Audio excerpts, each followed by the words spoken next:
Hey Scorpio, a current energy check-in for you. The sun has just moved into Scorpio in the last couple of hours, and I wanted to look at what's been going on for you this eclipse season portal.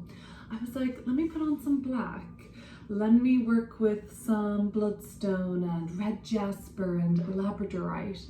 And then the cards that came through were like Strength card, the Sun card, the Wheel of Fortune, a lot of boundless optimism, radiance, happiness and joy coming through in this reading. Not that I would have wanted or expected anything less, but it's just funny to see these cards.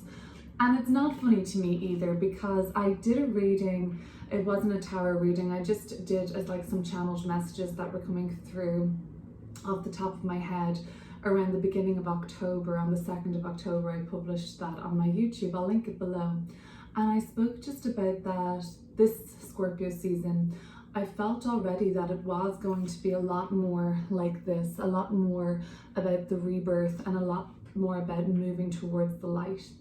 And it was for a whole host of reasons, astrological and otherwise. I'll link that below and let's get into your reading. So this does make a lot of sense to me. So we've got this eclipse season energy at the moment playing out. We're going to focus really, I'm putting the Sun card as this, like from around the 12th to the 23rd, 24th of the month, right in the mid part of October. This is going to be leading us out with that final eclipse on the 28th of October in the sign of Taurus. Really whimsical, romantic, probably quite, like love and romance oriented for some of you. Very creative, very harmonious, very forgiving, very free. And then, let's look at what's been going on. Well, let's take it back to the beginning of October, first of all. Before we were really in the throes of eclipse energy, we're seeing this Strength card coming through. I'm going to pull more cards and clear this up.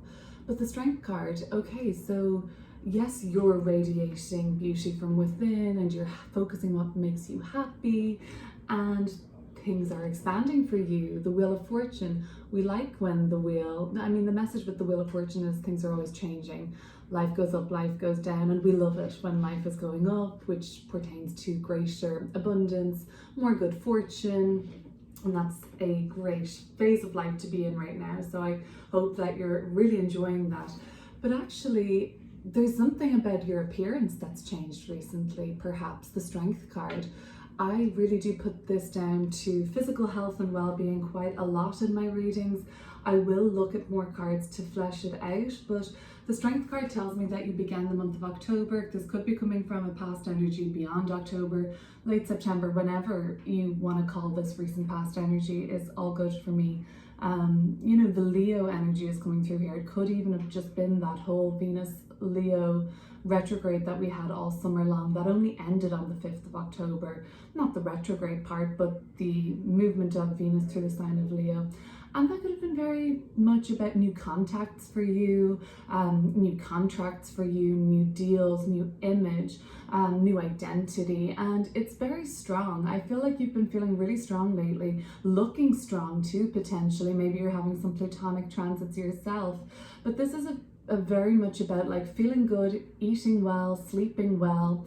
And because you've been putting in this, I don't even know if it's hard work for you to get to this point, it's just been working for you, then you're really now in this moment in time being able to focus on these things that bring you so much joy. And there is so much joy and happiness and abundance in this reading. There is also romance, of course, creativity, artistic expression, figuring out what you like, seeing a vision. Okay, so this is a visionary card. We're thinking of Pisces energy. So we can see a vision now, and you can kind of lead that forward from a place where, your inner child, look how giddy this child is. They're like, this is what I always wanted. Like, take yourself back to whatever age where, you're a teenager, you're younger than that, whatever it is. Like, think about how they would feel seeing you live in this bliss and how much of a happy energy that is all around you. And whatever you're doing now, think about how impressive that would be to your inner child or the child that's existing on that timeline still. So let's have a look then at an archetype card before going any further with the tarot. And This is an archetype card for Scorpio during this eclipse season. Let's see. I mean, and this doesn't have to just be a month of October or even into the month of November. It can be your Scorpio season archetype, geez. But it also could be something that's a little bit more long-term of an embodiment for you, because I actually tend to think that these archetypes are with us for a minute at least. And I mean like a while.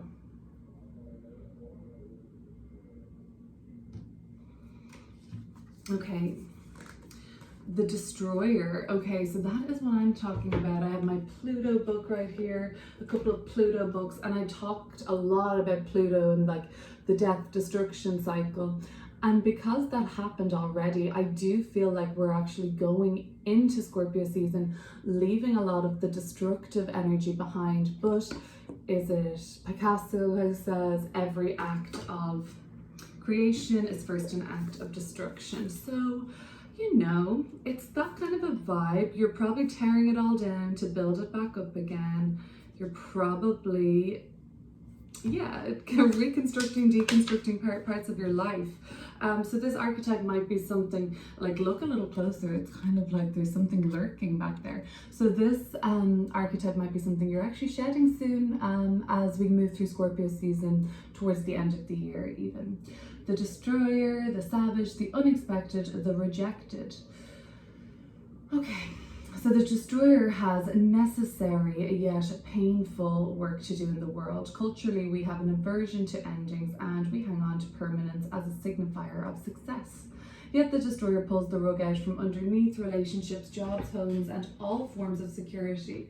It is the part that wants things to end. Its painful orientation is to uncover our true purpose. The Destroyer does not let us linger in comforts, as it knows not much happens in that realm. With its piercing eyes, it seeks out stagnancy from a distance, and the rest becomes history. In old myths, this is the moment when heads begin to roll. The ground opens up, the castles crumble. Hold on for the ride, the Destroyer has arrived. So we're going to be seeing this energy in its light for you in swift and precise blows that redirect our life. That's very eclipse season energy. Eclipses, of course, are the signifiers for big beginnings and endings in our world. The beginnings coming through are more obvious this month than the endings, perhaps, because the eclipse that happened on the 14th in Libra, that was the first Libra eclipse we've seen in the cycle, whereas the Taurus full moon lunar eclipse on the 28th is actually going to be the end of the eclipses that took place in Taurus and Scorpio, and that's wrapping up a thematic journey that has been going on for you since November 2021. So that eclipse at the end of the month likely won't have a sucker punch effect, although maybe it will be realigning you with a bit more force. Generally speaking, you already kind of know what that theme is all about. Look to your Taurus house, look to your Scorpio house. That's been an ongoing thing since 2021, the end of that year. So likely you know what's going on, whereas this Libra eclipse is opening up a brand new cycle of endings and beginnings in your world. Okay, so in the dark, you might be like, whoa, this feels very self-destructive. Am I self-destructive? Am I feeling negative? I don't know, the cards don't suggest that. And then of course there could be this like, I don't want to do it. I don't want to rebuild. I just want to like wallow in my destruction. Again, I don't necessarily see it. In the extended, I'll go deeper into that archetype. I'll link the extended below. I'll be focusing on prompts there like love, relationships, money, resources, spiritual purpose, career, and as well as clearing up this even more. But let's go into the tarot now. So Strength card, we're looking back to a past energy. My intention for this reading, as always, is to make sure that the time and energy on this is fluid, so you don't have to get bogged down with dates. This is the past energy, Strength card.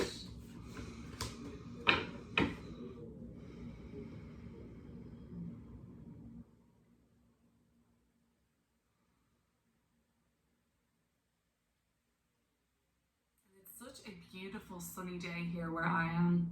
I can't wait to get out for a nice afternoon walk to the park. So it's like Scorpio season and I'm feeling so full of life. The Tower, but that's the destruction, right? That's the tearing down to rebuild, and so victorious, the Six of Wands right afterwards. So big Leo energy in your life right now. Libra at the bottom of the deck in reverse. Happy to say goodbye to Libra season. It's been a tough one on the collective. I guess you'd have to be living under a rock not to know what I'm talking about, but it has been tough and tense and very fraught emotionally and psychologically.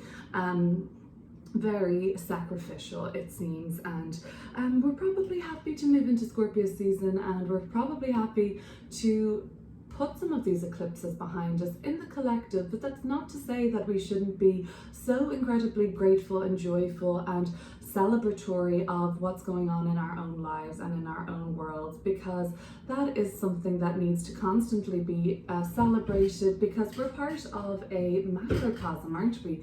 So when we're celebrating and uplifting, that takes a lot of power out of the hands of those who would use it against the greater good of humanity, and brings it back to ourselves. And one by one, that ripple effect, domino effect, is incredibly forceful and powerful. So let's see. The Tower, okay, it's in the past and it's nothing to be afraid of, but there has been destruction for you. There's been a tearing down. And you know what? It might have been this week, it might have been last week, that you're still noticing some of the debris.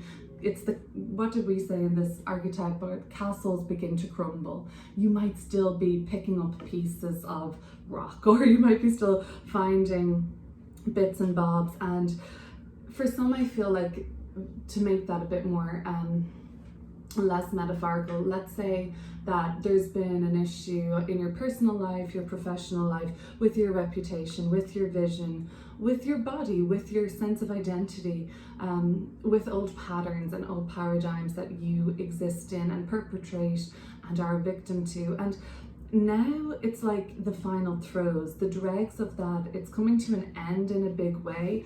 It's like it is like a kind of a destruction, because you're sort of seeing remnants of the old you, the old identity, the old vision, and the old behaviors and relationships. And they can come out in sometimes pretty shocking blasts here and there.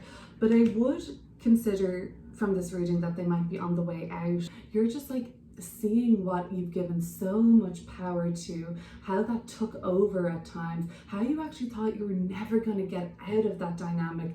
Is this how I am? Is this how we are? Is this how it's always going to be? Is this my life? And then, like, some of you had to take that, what was a precise blow with a hammer, and be quite, you know, there might have been volatility, but it was worth it, because I think that's where your strength came in. You know, you were able to just like to really knock down a lot of walls. Maybe that's what it is, knocking down a lot of walls.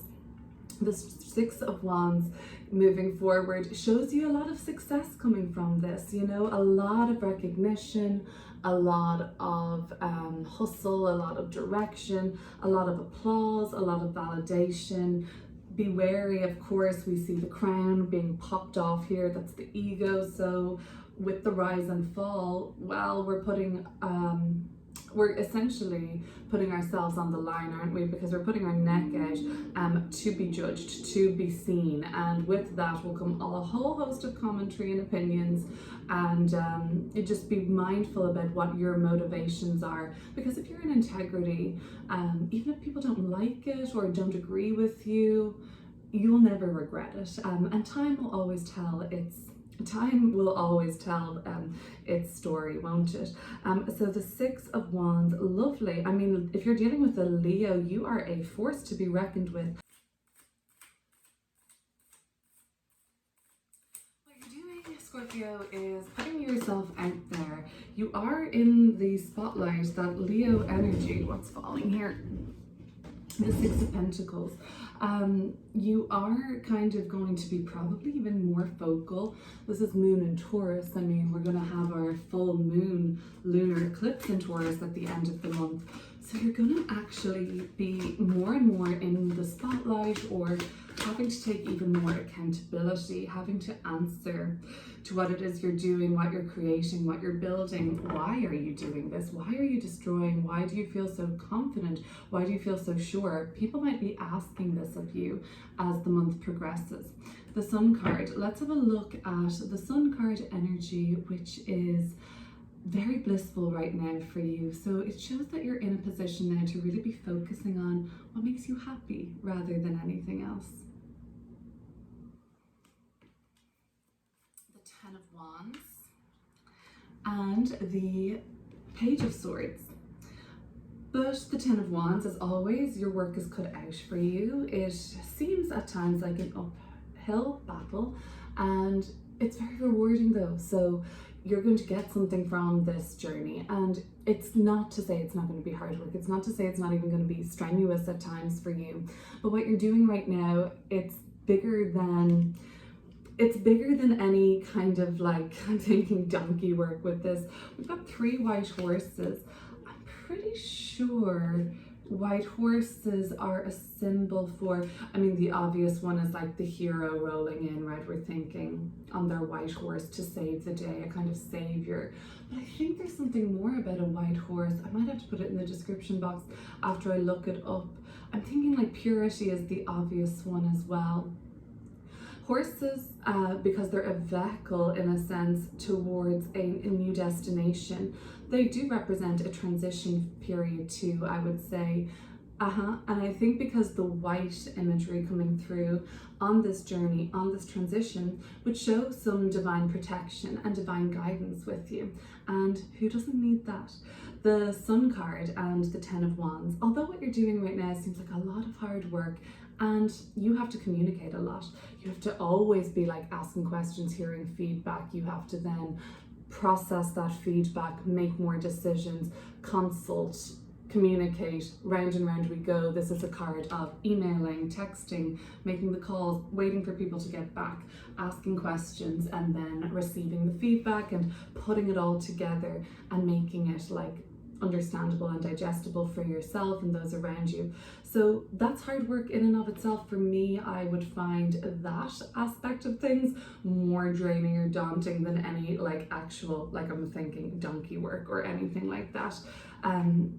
But the Sun card is here to tell me that you're going to be set very free from this, like the destroyer, the tower. That's just like, that's very scorpionic. You have Mars, you have a Plutonic energy here.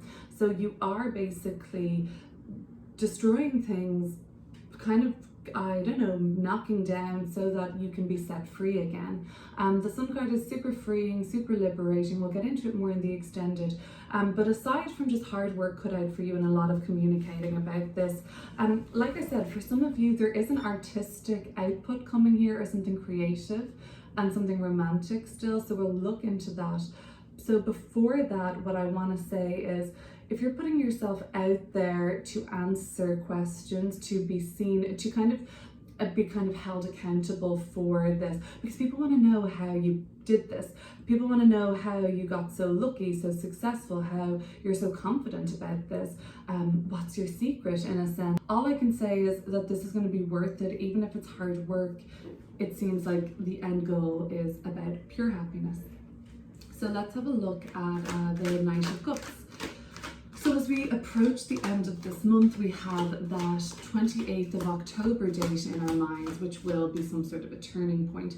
And eclipses, they are a hyper kind of focus of energy in an area of our life, depending where that's falling in our chart, of course. But it's not just the day of, naturally. It's an ongoing kind of build up. So here we go, Taurus popping out of the deck. This is going to be a big one for the Taurus part of your chart. Big one meaning that it's the culmination of the last 18 months. But, you know, I will look at the romance side of this more in the extended, because I know that won't apply to everybody. The Hermit card and the Seven of Pentacles. I'll look at that more in the extended. Although what I would say is the Knight of Cups, prepare for blessings coming in terms of love and connection, if that's what you're looking for. It seems like you're in a really great frequency, very charming, very like, I don't know, there's something kind of magical about you at the end of the month, very alive, and you have a great vision for the future. Maybe it's a nice idea to kind of visualize or plan a date night, or even take yourself out and do something romantic, artistic.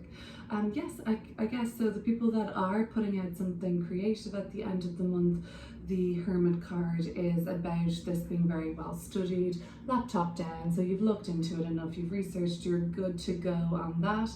But the result, yeah, the Seven of Pentacles, this is a kind of a frustrating one at the end of the month, because, you know, it's not the biggest deal compared to all of this like happiness and joy and strength and victory you've been feeling like late October, in through the month of October, mid-October, and I just can't see past this card yet. So that's all it is. You know, I will in the extended look deeper, but the Seven of Pentacles, it's not like it's leaving us on a cliffhanger or anything like that, but it is just saying like, we don't know the results yet. We don't know how this is going to go quite yet, because you have to wait. You just have to be patient, which is one of the virtues of the Hermit card and of the Knight of Cups. They're quite a patient energy. Very adaptable, so regardless of how the project turns out at the end of the month, even if you don't know for sure what it's going to look like, and you might even be getting a sort of inclination that, oh, maybe this won't be as successful as I'd hoped, just count back a little week ago and remember that that frequency of happiness and joy that you find yourself in right now as you watch this video, I hope, that's not something that just kind of can be diminished. The sun always radiates and gives without ever needing anything back, and it's never diminished. So you can just always tap back into that at any point throughout this month or in the future, and staying very like harnessed to a center of joy and radiance that you find yourself right in right now. Taking some time alone if you're not interested in dating, and romance at the end of the month might be nice, or even just like a solo date for yourself, that could be really restorative, and it kind of brings you back to your, I feel like you feel like you need to over explain yourself then at the end of the month. That might be because everyone's asking like, how did you do it, how did you find, how are you so confident, I hear, then you might just have to kind of remind yourself of those answers too towards the end of the month. But that's what I have for you, Scorpio. I'll talk to you soon. Have a great Scorpio season. Happy birthday to anyone celebrating, and please consider subscribing and liking or commenting if you watch. Bye.